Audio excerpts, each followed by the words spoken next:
Hello and welcome to Triage, timely conversations for healthcare professionals, a podcast created and produced by K&L Gates.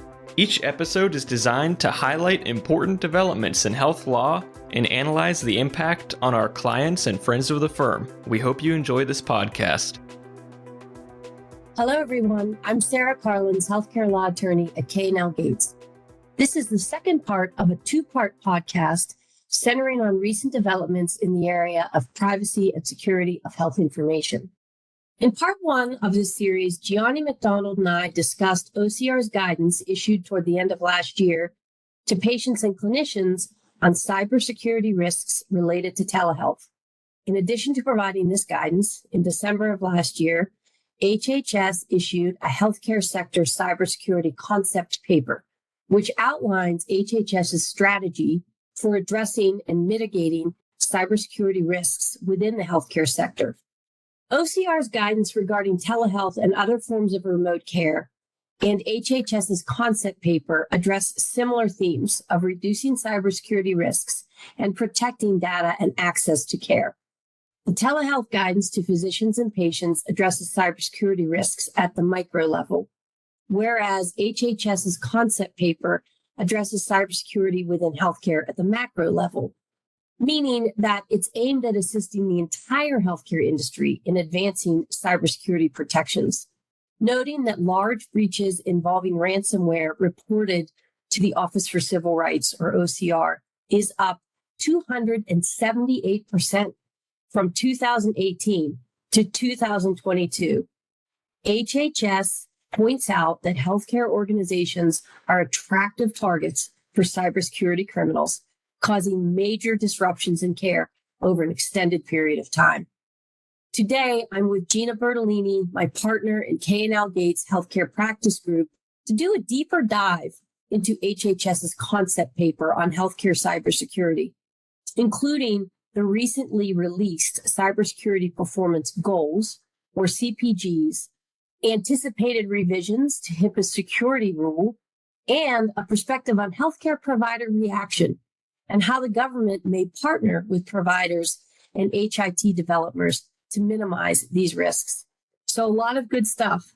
Gina, can you start us off with an overview of the HHS concept paper, and then we'll drill down into some more specific questions. Hi, Sarah. Yes, I'd be happy to do so.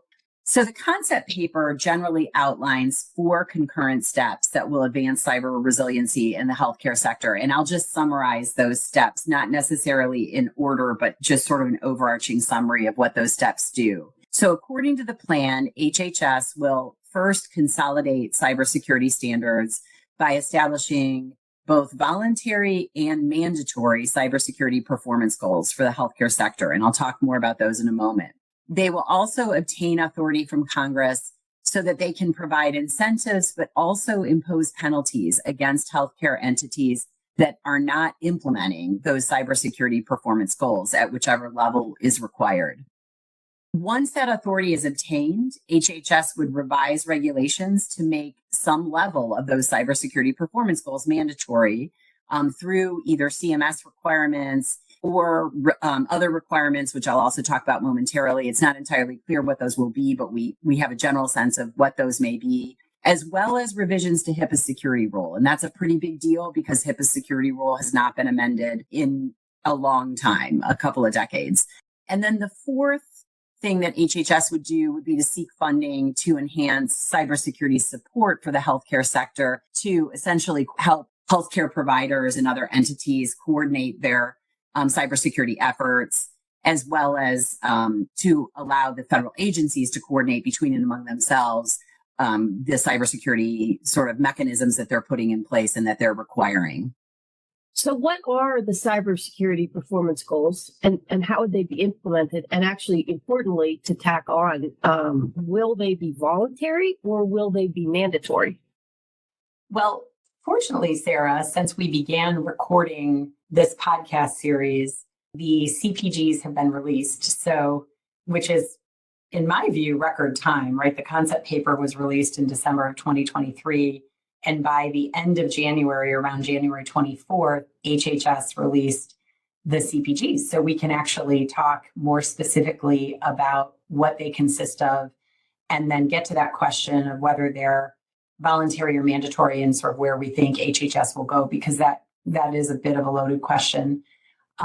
The CPGs were released by HHS through ASPR, the Administration for Strategic Preparedness and Response, which I believe you referenced, Sarah, in your introduction to the podcast series. That is the agency which is under the HHS umbrella that released these healthcare-specific cybersecurity performance goals, or CPGs. There's also a gateway website that is intended to help healthcare organizations implement these cybersecurity practices, which I spent some time on, and I think it's quite good. Actually, it's a good resource. The stated goal for the CPGs, according to HHS and specifically to ASPR, is really to help healthcare organizations prioritize implementation of high impact cybersecurity practices. So if you think about, healthcare organizations throughout the country weighing limited resources and, significant amounts of data and interoperability requirements and HIPAA right of access requirements, all the challenges. Healthcare providers work with a number of subcontractors in the HIPAA world called business associates to move data. So as they look to how to prioritize their cybersecurity efforts, the goal here is that these CPGs would help them to identify those high impact practices. There are really two levels of CPGs that are identified in what's been released by ASPR.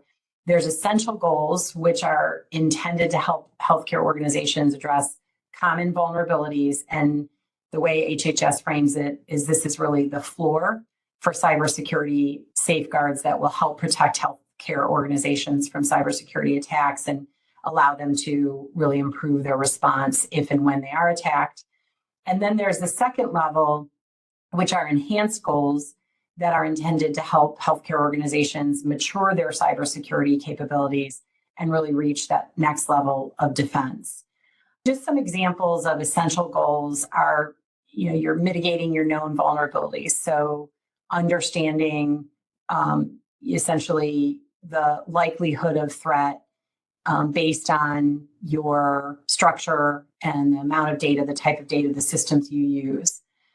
Implementing email security, implementing multi-factor authentication, basic cybersecurity training throughout your organization, employing strong encryption measures to protect your data. Things like revoking credentials when you have workforce members or subcontractors and business associates who depart and are no longer requiring access to your system. That's a pretty basic step to take, but one that in particular OCR, the Office for Civil Rights, in enforcing HIPAA breaches has identified does not happen 100% of the time. And that's a basic step to mitigating risk. Basic incident planning and preparedness, unique user credentials, and also vendor and supplier risk management and requiring cybersecurity requirements for those vendors and suppliers. So those are some of the essential goals.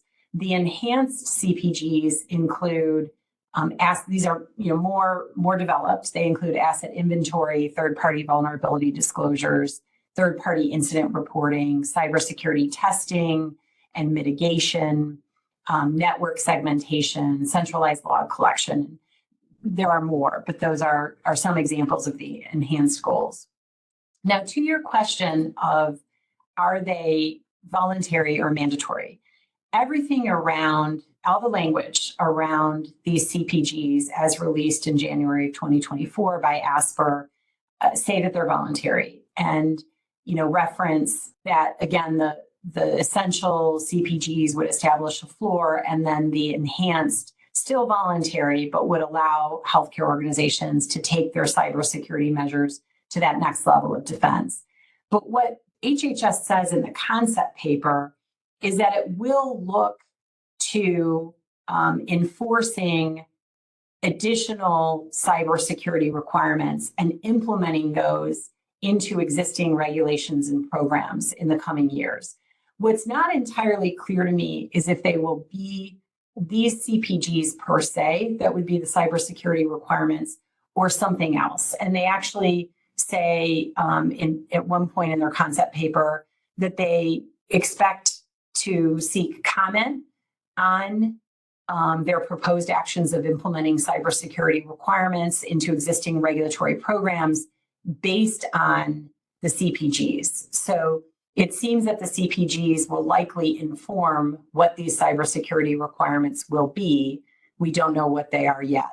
But the point HHS makes in its concept paper is that, providing funding to support hospitals to implement cybersecurity measures and having voluntary programs alone will not drive the cyber-related behavioral changes that need to occur across the healthcare sector.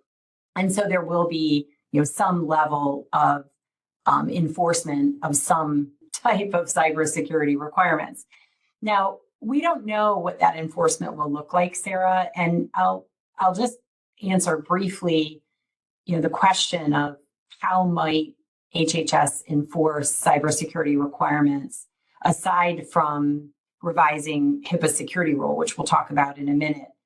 In the concept paper, HHS does say in step 2 of its plan that it would obtain authority from Congress to impose financial consequences for not meeting some level of cybersecurity standards. Assuming Congress agrees and provides that authority, HHS would then incorporate cybersecurity measures into existing regulations and programs, again, according to the concept paper.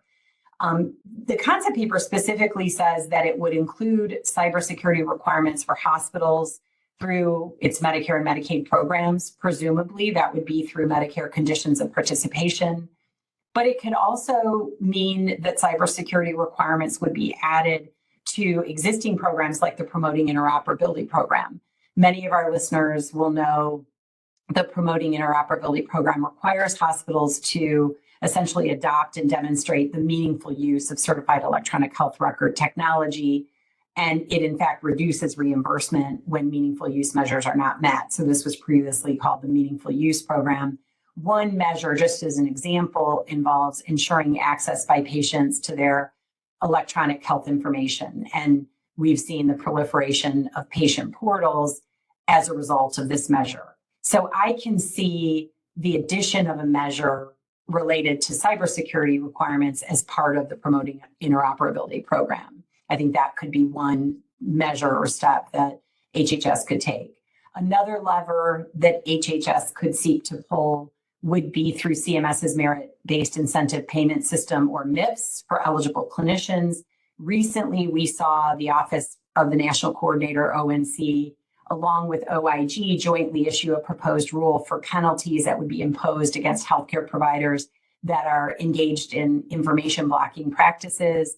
And that proposed rule uses MIPS and other Medicare shared savings programs to apply disincentives or financial penalties to those healthcare organizations that are engaged in information blocking practices.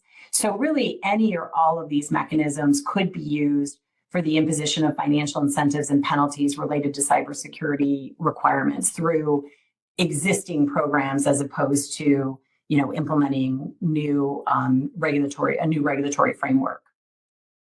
You mentioned in your overall summary revisions to HIPAA's security rule. So when were the last revisions to the security rule, and what do you expect, or what do you see that maybe HHS will do on that going forward?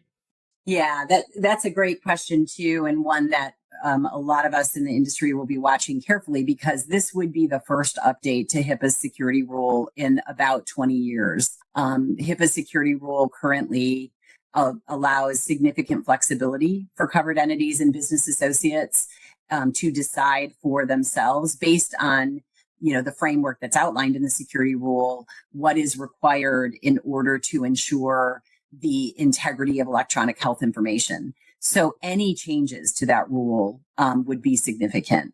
HHS indicates that they would update the security rule in the spring of 2024. So that's really right around the corner. That would include these new cybersecurity requirements. So that's a lot to take on. And it'll be, really interesting to see if indeed those are released in the spring and then what those consist of.